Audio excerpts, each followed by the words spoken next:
Right. So good morning, everyone. It's 11 o'clock, so we're just going to start.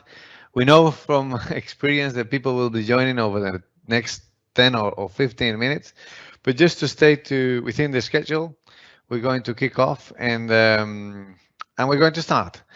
So welcome, everyone. This webinar is covering a very important topic that is getting a lot of attention, so much attention that we were overwhelmed by the number of subscriptions to different webinars. As a matter of fact, we were planning on doing one webinar on e-commerce VAT rules in July 2021.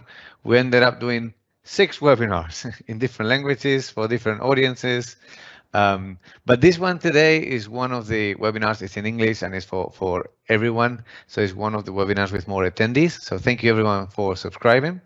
As you know, we will be covering the changes on the e-commerce sector after July, as from the 1st of July. We promised it will be practical, and that's what you will get.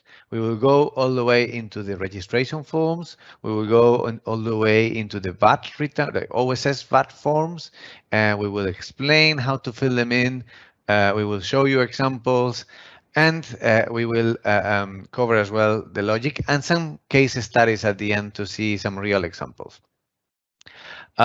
Just before we start, a little bit of the logistics. Very important, please ask your questions in the chat through the Microsoft Teams web, if you're joining through the web, or application if you're joining from your desktop. But here goes the request. Go ahead and ask the questions already throughout the webinar. We encourage you to ask as many questions as you want already as I am speaking. I will get to those at the end of the webinar. And luckily this time, because we learned from the last one, from the last webinar, we have with us Stefano, my colleague, who will be answering in writing some of those questions already, because what happened in one of the last webinars is that we got over 60 questions, and of course we didn't have time to answer them all. So we will go ahead now and answer them in writing, and if in any case or in any event there are some that are not answered, we will send them later in writing to the recipient list email address that we have in our database. The webinar is being recorded. You are seeing it live, so what you see is what is happening. There is a small delay of 30 seconds. That's why we're asking you to go ahead and answer the questions now, so that we don't get to the end and have to wait for them. And you can go back anytime on the recording, and then you can go back to live pushing that little button on the middle. Yeah. That's all from the infrastructure. Let's now go into the topic. So what are we going to speak about? The way we structured it is, well, we need to understand and learn what are the new rules. But most of you who are most probably e-commerce sellers with a small or medium e-commerce business already know what the rules were.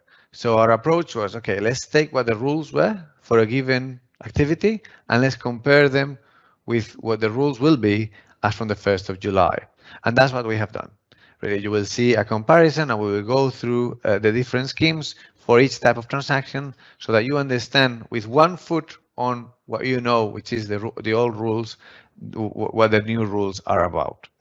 Then once we have a good idea of the changes, once we understand what is changing, we should go into the paperwork, to the administration. So how do you register? How do you fill in your returns?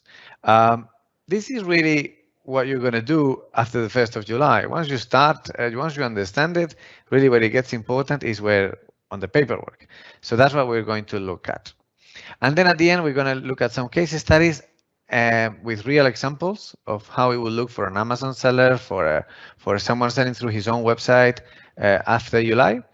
And then I will explain before we finish the resources we're going to share with you, because if there is one big benefit of this webinar is that you're going to get at the end a full list of resources, summary documents, manuals from us that you on your email that you can keep for you for any doubts you have in the future. Before I start, just 2 words about Marosa. I know for a fact that some of you are already our clients, so nice to see you here again. For those who don't know us yet, we are a VAT firm, so we are a European VAT compliance firm, and that means we only do VAT, but we do it in many countries. So as opposed to the usual tax advisor that you know for years, and that usual tax advisor that does one country, multiple taxes, we do multiple countries, one tax. And that's the way we have to get specialized on VAT for all countries and to get specialized on the sectors that have those needs. And one of the biggest sectors is e-commerce. So 80% of our clients are e-commerce sellers. We have a dedicated team for e-commerce, and with technology, we are really automating the entire process and adding value with our advice. Because really, if there is something different from others with Marosa, is that you get proper advice from your proper manager team, and that's probably a benefit.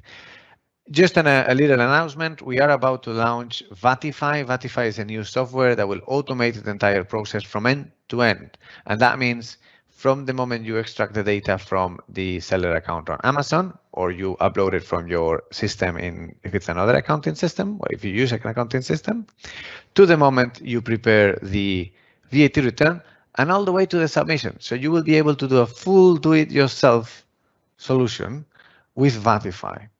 Yeah, that is going to allow sellers who are on top of VAT to do it all on their own, and of course, it's going to get reflected on cost. So definitely something to stay informed about, and feel free to ask us at the end of the webinar about this because it's going to be a big thing. That's all about Marosa. Let's get into the new rules and OSS and IOSS. The first thing we need to take into account, and this is a change compared to previous periods, is that there are 3 schemes. These schemes are blocks of regulation that cover different types of transaction. So that's the first thing you need to understand. The difference between these 3 schemes is the type of transaction you are that are covering. Yeah. The OSS is a one-stop shop mechanism for intra-community distance sales of goods and services. So that is goods, for example, that are shipped over from an EU country to another EU country where the customer is a non-taxable person, where the customer is just an individual. Yeah. So, for example, you shipping over your products from your warehouse in Belgium to a client, an individual in the Netherlands. It does not cover from the sales from your warehouse in Belgium to an individual in Belgium, and certainly not from your warehouse in Belgium to an individual in the UK. So only intra-community, so EU to EU country distance sales of goods and all services. That's a big change as well. IOSS is another scheme, and it covers the sales to individuals of goods that are coming from non-EU countries. Say, for example, you are a French company shipping over goods from the UK to an Italian individual. So that could fall in the IOSS. You might be as well be an UK company shipping over your products to an Italian individual. That would also fall into the IOSS, provided you are shipping them over from the UK. And then finally, we got the non-union scheme, is the least used scheme compared to the others who are bigger. And basically, the non-union scheme replaces the MOS. What we knew about the MOS, which is a one-stop shop service for electronic services, that is replaced by the non-union scheme with a few changes. It's only applicable for non-EU companies, and it is covering all services. And you would ask, so where do EU companies go for services, intercommunity services? Well, they would fall in the OSS now. Now, those are the three schemes. What does these schemes have in common, and how does the changes, what is the basic, the ABC for the changes coming up in July? Well, and here goes a sentence that I will repeat throughout the webinar quite often. OSS is aimed at simplifying the life of e-commerce businesses. And the main approach towards that simplification is to make e-commerce charge VAT at the destination country, so always at the consumer's country VAT rate, but report and pay that VAT at the country of establishment, so at origin. Yeah. So I repeat, you charge VAT at the rate of different countries, but you only report it once in one country with one payment, as opposed to having multiple VAT numbers with multiple forms and multiple tax authorities to deal with. That is the bottom line of the July changes. And that is how it's aimed at simplifying the life of e-commerce sellers. Having said this, it is not as nice as it looks for some sellers. And that is because some of the rules that used to apply keep applying.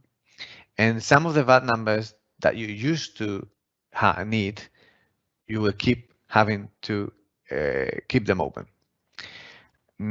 That is the case, for example, for Amazon sellers, for with using the FBA program or the Pan-European program, or anyone holding a stock in a foreign country. Yeah. So there are winners and there are even losers after July, because these changes will even make it worse. Let's now look at how does it compare the previous rules with the new rules. I started saying, look, let's keep a foot on what you know, which is the rules today, and let's compare them with how they will change as from the 1st of July. Well, let's do that. When we look at OSS, as I explained earlier, we were looking at B2C sales from one EU country to another. So let's take an example. A German seller from supplying goods from his own warehouse to individuals in France, for example. What used to happen before? Well, the German seller would normally charge German VAT in all those sales until the total amount of annual sales in France exceeded a given threshold, which was 35,000. 35,000 in most countries, a few exceptions with 100,000 euros. At that point, the German seller will have to register for VAT in France and will have to submit monthly VAT returns and charge French VAT and report that French VAT in the monthly VAT returns. What is happening now? Well, that same German seller will be able to cancel the registration in France and will need to charge French VAT from the very beginning. So if we say the German seller started on the 1st of July, he would normally, and I will speak now about the threshold, but he would normally charge VAT, French VAT, from the first sale, really, from the first few sales. And instead of having to register in France in order to report that French VAT, he would register in the OSS. And he would report that French VAT charged in the OSS VAT return. There is a component of the 10K threshold. There is a remark on the 10K threshold that you need to take into account.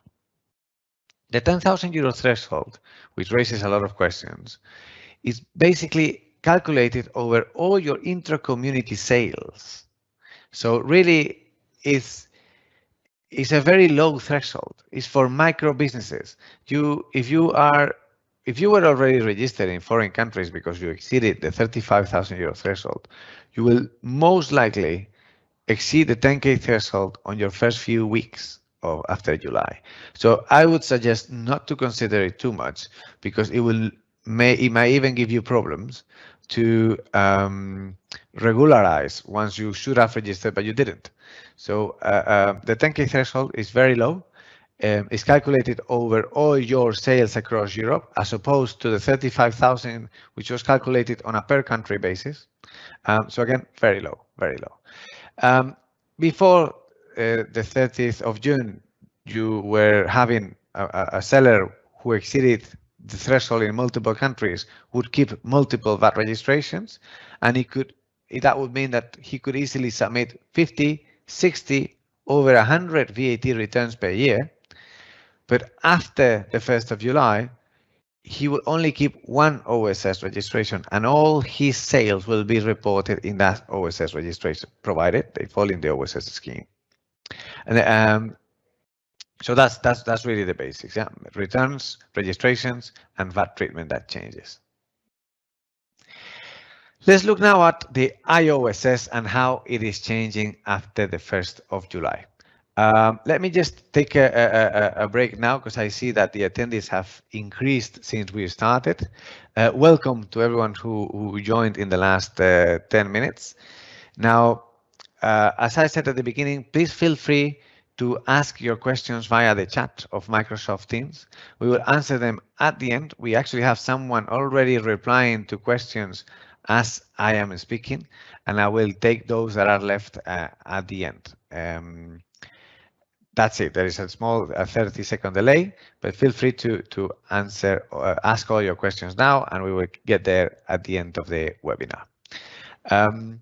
Now, let's go back to IOSS. How it is changing for those products that are coming from abroad as from 1st of July. And I'm going to elaborate this scenario a little bit, because it is important that you know, if you didn't, the old rules very well, because in a way, in certain cases, they will remain applicable. So just to stress the scope, the IOSS covers sales of goods coming from outside the EU to individuals within the EU.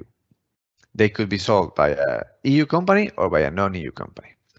What was the VAT treatment before? So what happened? It actually happened to me personally a few weeks ago. I bought an armchair from the UK, and it was slightly over 150 euros, but it was today, so that wouldn't even apply.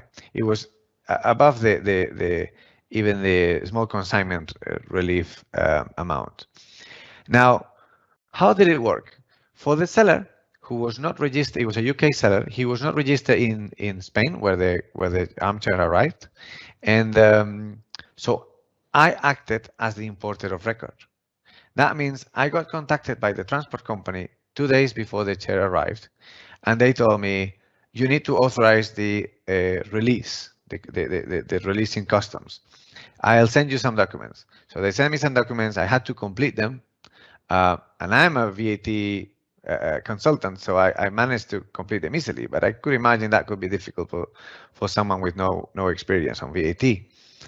I had then to make a bank transfer to the transport company for the import VAT, and only then they released the goods, and I received the armchair.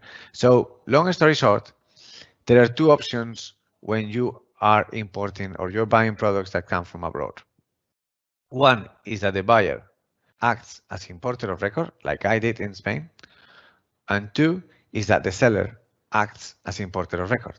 So in my case, it will be the UK company who imports the product in Spain and then sell it to me, charging Spanish VAT. If that would happen, I wouldn't have to deal with the hassle of the paperwork for importing the product. Yeah. So option A, I act as importer of record in the import. Option B, it is the supplier who acts as the importer of record. If A applies, the supplier does not need to register for VAT. So my UK supplier didn't have to register for VAT. If B applies, the supplier has to register for VAT. Option A, the hassle or the administrative work is moved to the final client. Option B, that administrative work is done by the supplier, in the country of dispatch. When you are in option B, you will normally have to register in all those countries where you are where you are doing the customs, where you're clearing customs for your clients. What happens after July, and why I spent a bit more time explaining how it works on this before July. After July 1st, if the value is below 150 euros, there is no import VAT due, and the seller will immediately charge VAT at the destination's VAT rate. So the administrative burden will disappear, and you will simply charge VAT as a seller at the destination country. If you do that, and provided you are under 150 euros, you would only need one IOSS registration. You might need an intermediary if you are a non-EU company. And you would also only need to file one IOSS return.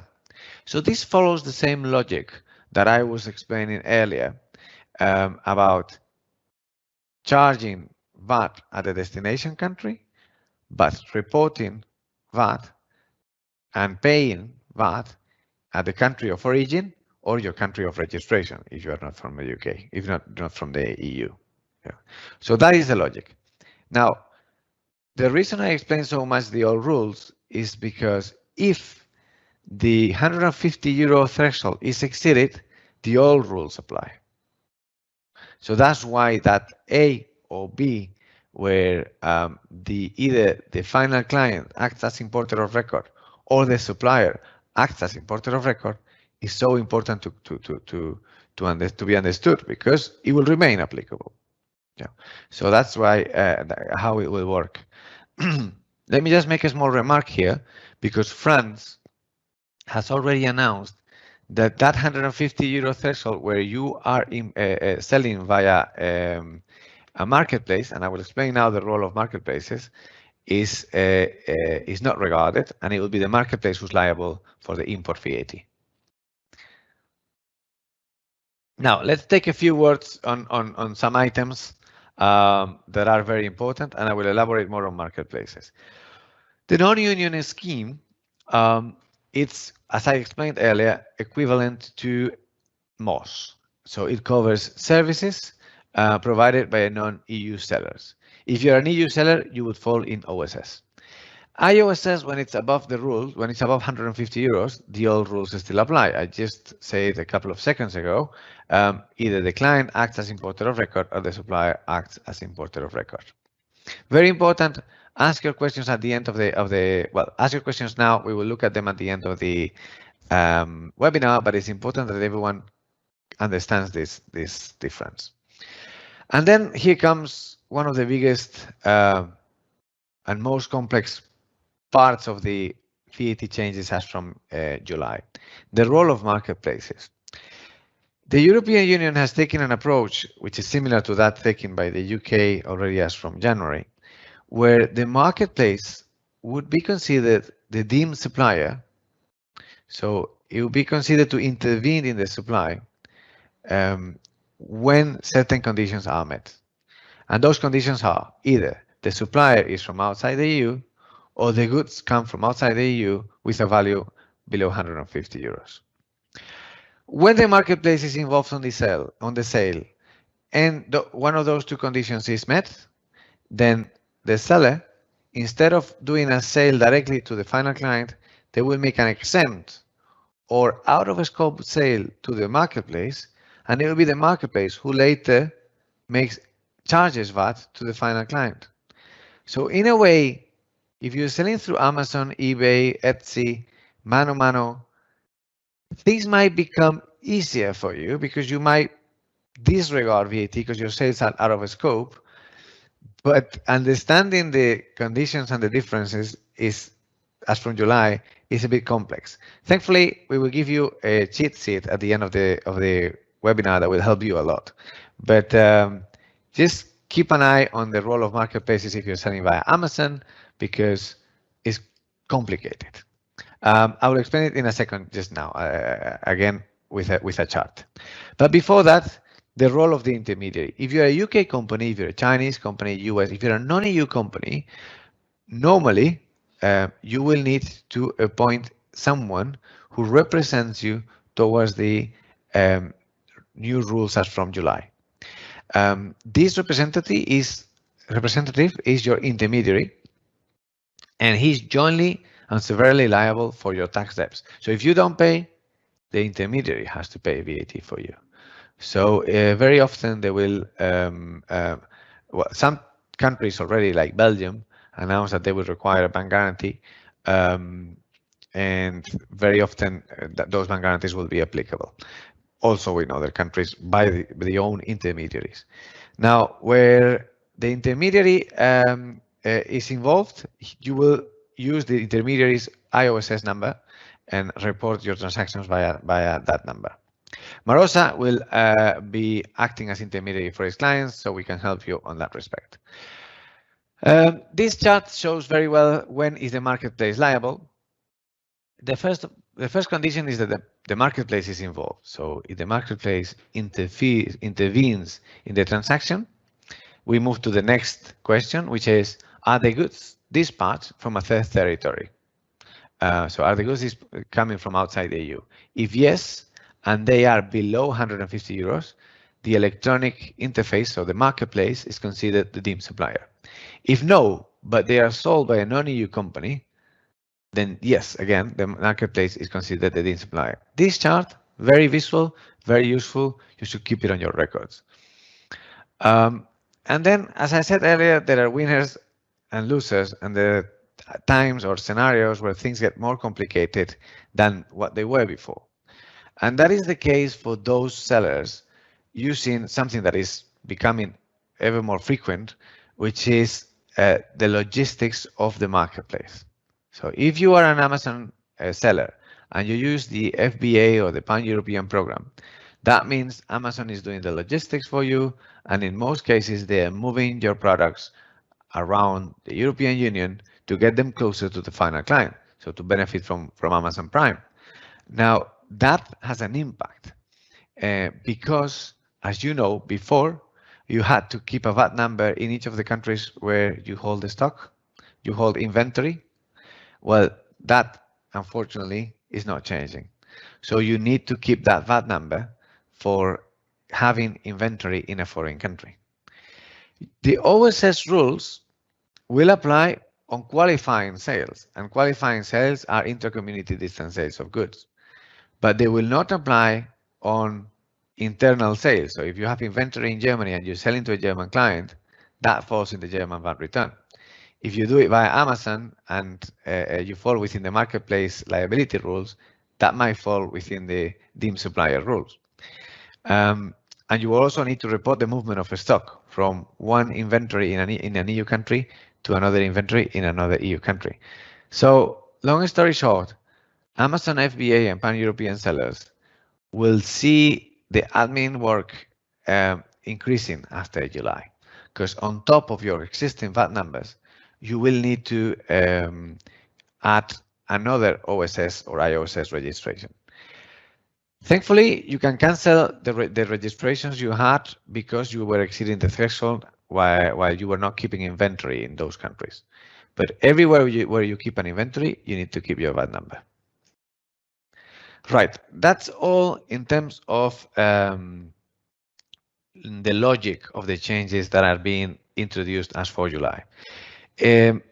I insist is slightly complex, but if I can make a quick summary, things are being simplified by reporting in your country of origin and paying in your country of origin only, but then always charging VAT at the country of destination. The non-EU companies might need to appoint an intermediary in order to get registered.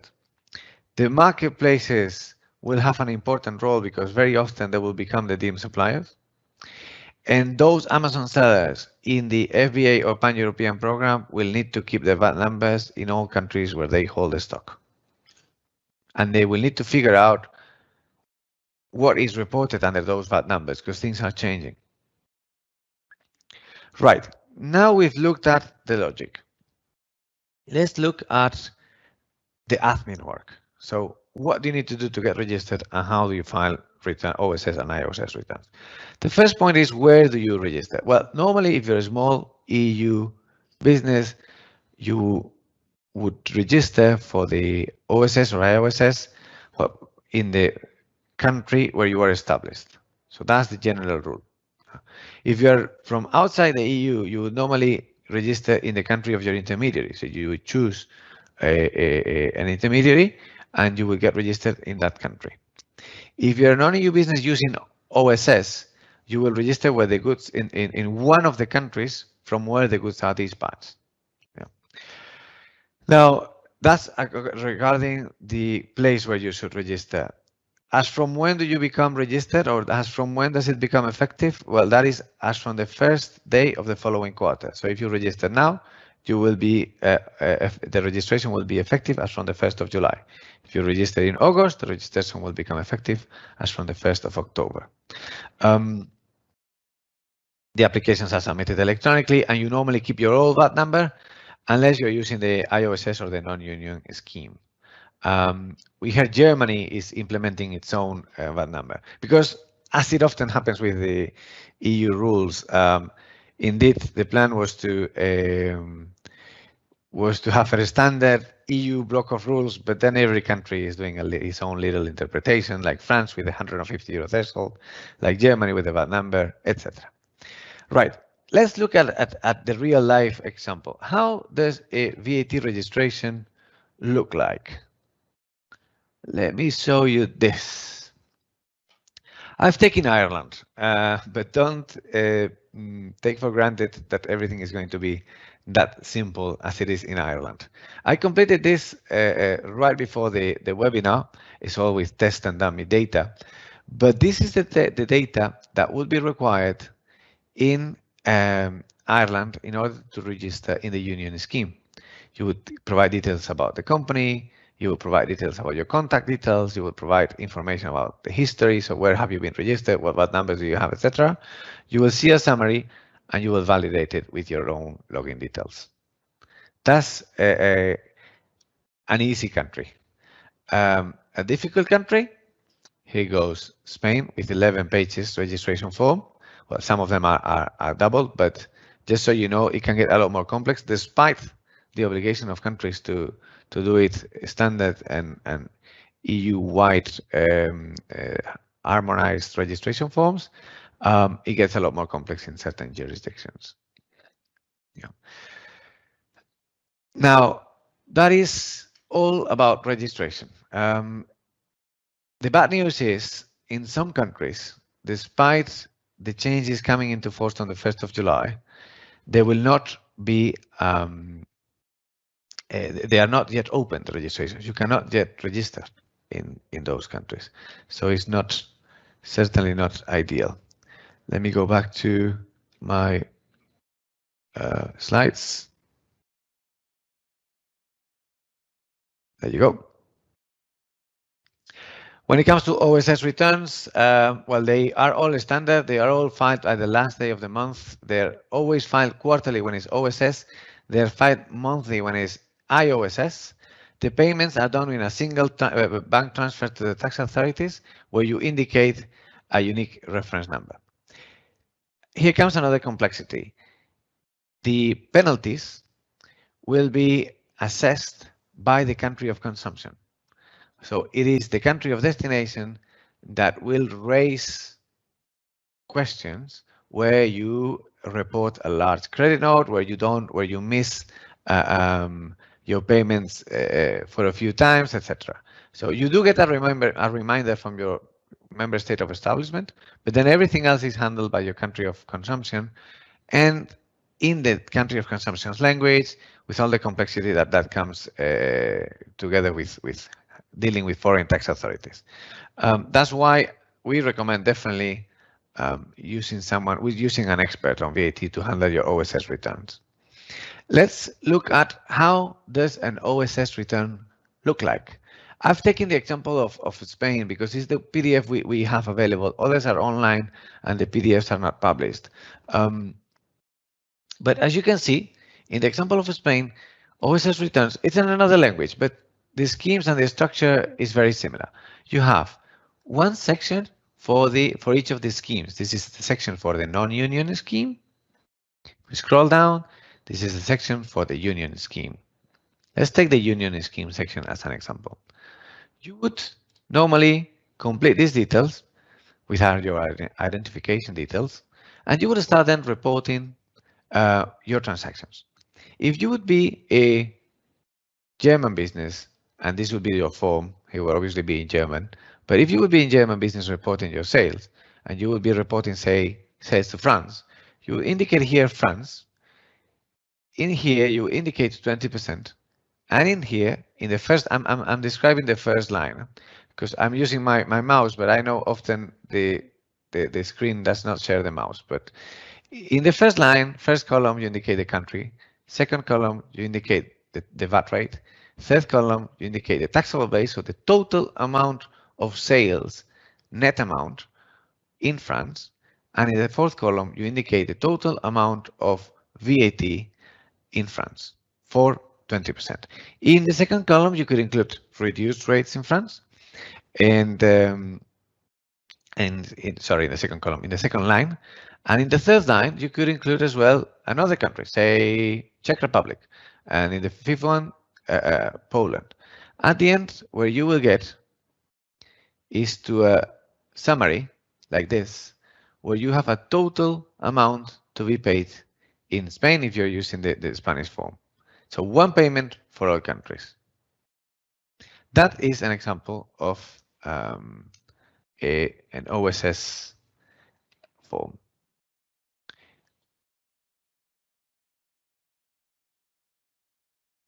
Let's now look at case studies. So these are real examples of how it will look like for businesses. We try to take usual examples and usual questions that we get from our clients. Right, online sales, these are an example on online sales made by an EU company from his own warehouse. So take a Dutch company selling products from Amsterdam into Germany, Belgium, France, and Luxembourg. Well, in this example, we're taking, a German company selling B2C from his own warehouse into Germany and other EU countries. Sometimes these products are imported directly into the EU from outside the EU. The shipment value is always below 150 euros and the threshold of 10K is exceeded. Let's read this again carefully. A German company selling goods B2C from his own warehouse into Germany. If we stop there, we know already that those sales are not falling in the OSS. That's a domestic sale. And then it says, and other EU countries. Well, that's already falling in the OSS. Sometimes these products are imported directly into the EU from outside the EU. Those are imported products, falls in the IOSS, provided the shipment value is below 150 euros. So OSS and IOSS returns will need to be completed. Foreign VAT returns would not be required irrespective of the value of your sales. OSS and IOSS registrations are both needed, and foreign VAT registrations are normally not required, assuming they don't have stock abroad. Yeah. So that's a classic example of a company that will win after the July changes because they will be able to cancel all their foreign VAT registrations. Let's take another example, slightly more complex. A UK company, so non-EU, sells goods via Amazon without the FBA and Pan-European program. These goods are sold B2C from its own UK warehouse into other EU countries. The shipment value is below 150 euros, and in some instances, the shipment value is above 150 euros. Let's take this example being via Amazon. Assuming it's below 150 euros, the OSS returns and IOSS returns would not be required because the sales are out of scope of VAT because Amazon is liable. Foreign VAT returns would also not be needed. OSS and IOSS registrations would not be required, and foreign VAT registrations would not be required. So under this scenario, things are pretty simple. You are selling out of scope, you're making out of scope sales to Amazon. If the shipments are above 150 euros, And OSS and IOSS would not be required. Foreign VAT returns would only be required where Amazon is not considered the deemed supplier. So if Amazon is not considered the deemed supplier and the UK company acts as importer of record, then the foreign VAT registrations will be required, yeah, and foreign VAT returns. So that's an example of how things will get more complex. I will spend some time. We're getting there at the end of the webinar, but I will spend some time on that cheat sheet, on that table that we have to show you how to figure out for each transaction of this kind, because there are several scenarios and possibilities, the VAT treatment that applies. And now let's take one last example. We know for a fact that we have a lot of clients in this scenario of a company, say a French company, selling via Amazon in the pan-European program. This company sells via his own website as well, products dispatched from France to consumers in other countries, and the 10K threshold is exceeded. B2C sales from France to other EU countries. So the OSS return will report B2C sales from France to other EU countries and from Amazon warehouse to countries different from the country of the warehouse.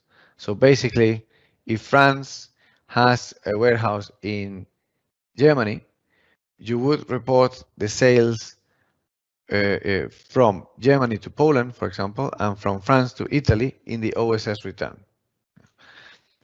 The foreign VAT returns would still be due, and you would report there the movement of stock and the local sale. So in this example I just gave you, if the French company had a German warehouse, they will report there the domestic sales. An OSS registration would be required, and local VAT registrations would be required in each of the countries where Amazon keeps the stock, keeps the inventory. So that's a classic example of companies that will not get so many benefits out of the OSS changes. Right, we're getting there. We have 5 more minutes to go. Let me show you an example of our oops, let me see. Well, first of all, let me go one by one. The resources that I brought today. The first one is our e-commerce manual. This manual is basically a summary, very comprehensive, of all the rules that apply as from July. It explains the schemes. It goes into the details as to, for example, when is the marketplace liable? We explain this in detail. It goes through the different legs of the supply chain. You look at the content and currency and rules of OSS returns, deadlines, penalties, etc. So definitely a link to keep on your favorites because it's quite handy and quite comprehensive. The next one is really what I was telling you about, probably the resource that we're going to share with you that is most useful. With this table, you can figure out the VAT treatment of each of your supplies simply by following the boxes here. So you have the seller country of establishment. So if you're an EU or a non-EU business, you need to decide first if you're selling via marketplace or via your own website. Then country of establishment, the ship from country, which could be different from your country of establishment, could be a non-EU country, an EU country, could be your country of establishment, and the ship to country. And based on those 3 parameters, we tell you what is the VAT treatment, who is liable, what is the scheme that this falls into, whether you're required to issue an invoice or not, whether you're required to register for VAT on the IOSS, OSS, or regular VAT registrations, what compliance obligations you have, and what happens if you are below the threshold. So really a handy table to keep. We spent some time, we've done some updates, and it's really ready for you to keep on your desktop, to keep this link that we will send to you after the webinar. I think it will definitely be useful. And then 2 items, 2 materials that I'm going to share with you as well, because the guide to VAT one-stop shop and the explanatory notes of the European Commission are really, if you allow me to use that expression, the Bible when it comes to OSS. They are the source of all the information available from everyone, whether it's tax authorities, tax consultants, or e-commerce seller. These two documents are what has been told to everyone else by the European Commission. And you will find often that tax authorities even link to these documents when they suggest further research. That's pretty much all from my end. I think we can now look at the questions. So if we move, probably now I'm going to stop sharing my slides. And unfortunately for you, you will have to see my face.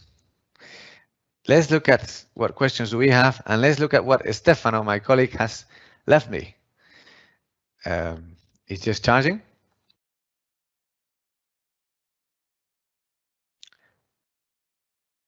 Right.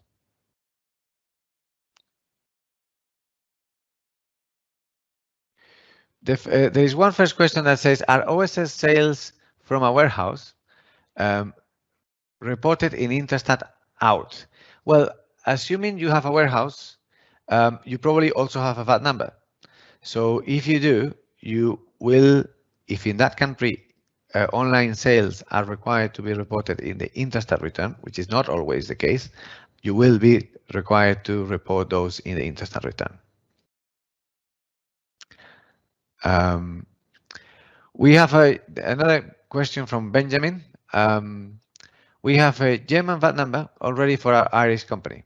Do we complete our Irish VAT return with a German sales through OSS, or do we continue to submit German VAT returns?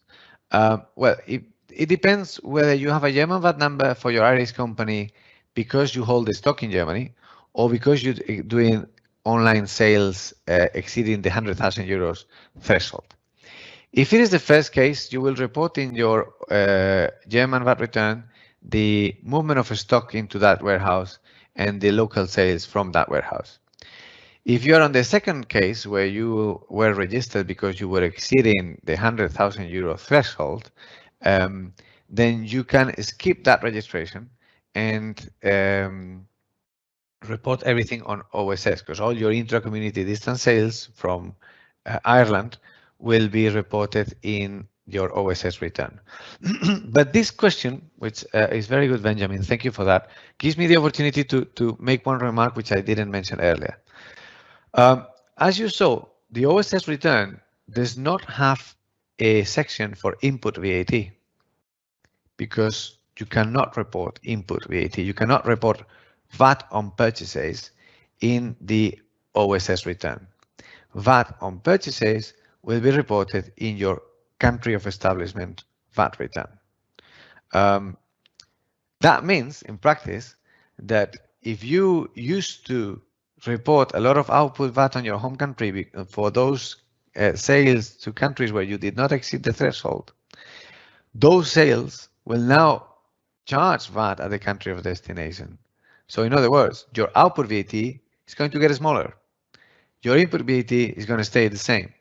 So it is likely that some online businesses will be on a VAT refund position in their home country, because their input VAT is greater than their output VAT. Can already tell you, being on a refund position is not the best position to be towards the tax authorities. They like to receive money more than to give money, so they will probably ask questions before they proceed with the refund, at least the first few periods. Depending on the country where you're at, those questions might be more frequent, less frequent, or even existent. But just so you know, that will happen. More questions. Is there a database at European level to check the VAT rate to apply and report Sorry, I repeat that question. Sometimes I forget that you're not reading what I'm reading.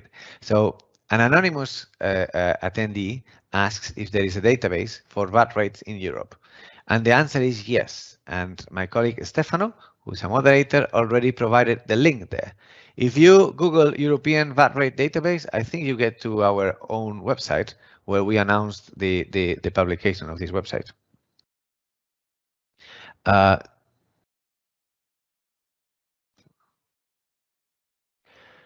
Then another anonymous question asks, for non-EU companies, they cannot choose to register in one EU country. They need to choose an intermediary. Well, depends on whether we speak about OSS or IOSS. OSS registration should happen in the country from where the goods are dispatched. If there is more than one country, then you should choose in which country you want to. Non-EU companies will normally be able to choose one country according to the intermediary they're using. So if you use, say, Marosa, will be an intermediary in Italy and in Belgium. We actually have two intermediary companies, Marosa Italy and Marosa Belgium. You can choose one of them.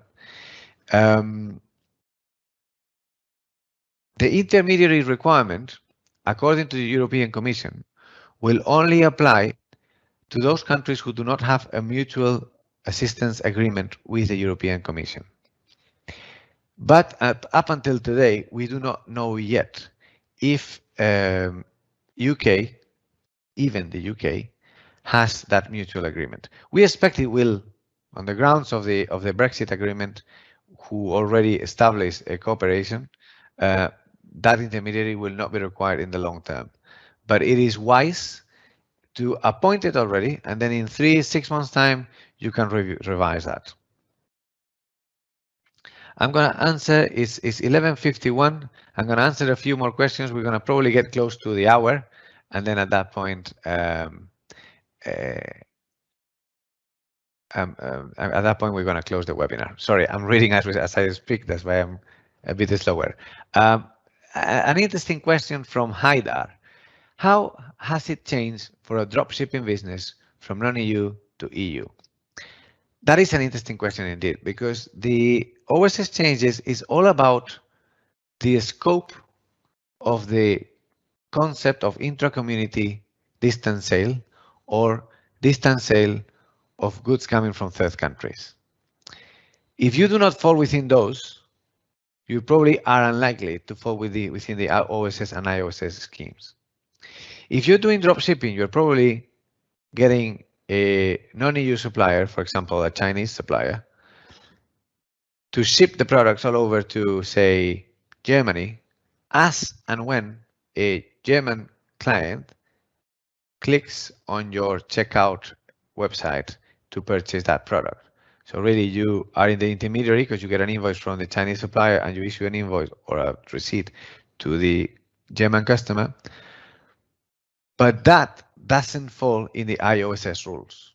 That was explained. There is a good example on the explanatory notes of the European Commission, because you are not arranging the transport. So you wouldn't fall in that category. Someone else shipping over the product. You will be doing an import, in this case, followed by a domestic sale. Or if the goods were shipped over by a Spanish supplier instead of a Chinese supplier, you'll be doing an intra-community acquisition followed by a domestic sale.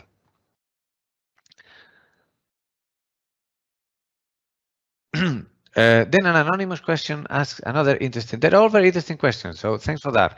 An anonymous question asks another one, which is, good morning, how do you calculate the value of euro 150? Is the cost of goods only? Is a value per shipment?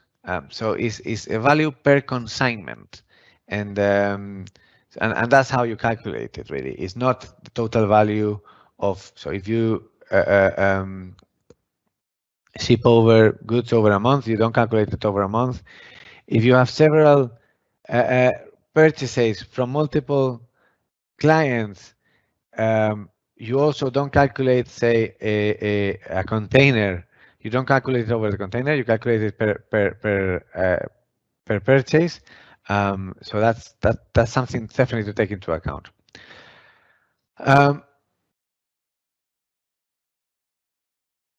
An anonymous question again asks, as a non-EU company fulfilling via Amazon FBA from one EU country to another, does OSS scheme apply to our company? I understand Amazon have their own registration on OSS. Yes, so the first thing is, okay, you are a non-EU company and you're selling via Amazon. Do you fall within the scope of marketplaces being the deemed supplier? Well, normally, yes. If you look at my slide where I show a chart, there were two options. Either the goods were coming from a non-EU country or the goods were being sold by a non-EU company. If the goods are sold by a non-EU company and the marketplace is involved, then the marketplace is liable. So you would normally make an exempt or out of scope sale to Amazon, who would then make a subsequent sale to the client. In those scenarios, you would not fall in the OSS or IOSS. It will be Amazon who reports those transactions in OSS or IOSS. But very, very interesting question. That really, the involvement of the marketplaces is really what attracts most questions to our to the new rules. Another one, Benjamin asked, does this have any effect on intra-community sales to businesses from the 1st of July? And my colleague Stefano already replied, OSS is only applicable on B2C. Okay, I already answered this one.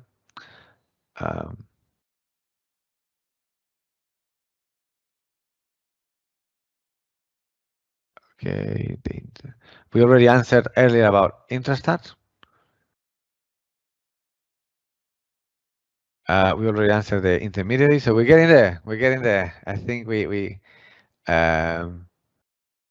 getting some remarks. So thank you for the comments. I think we're getting there. Are OSS sales from a warehouse reported in Intrastat out? I answered that one already, so I'm getting repetitive. I'm sorry. I think we're just there. Dropshipping and everything else has been answered by my colleague Stefano.